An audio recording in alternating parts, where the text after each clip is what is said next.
мен өзüm жеке ишкер, ошол дыйканчылык менен алектенем.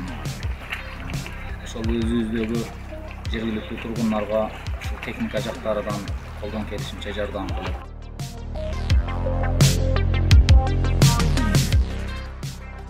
Bunun kıyınçılıkları bizde en köylü mesele işçi meselesi olup Tacikistan, Özbekistan cavablığa baylanışı dikanlardan işçiler yok, dikançılıkları jıynalbay kalıp elder kıynalganlığını özüzdagı kıynaldı. Ошол кыйынчылыктарды чечиш максатта ушул Айыл банк аркылуу алдым.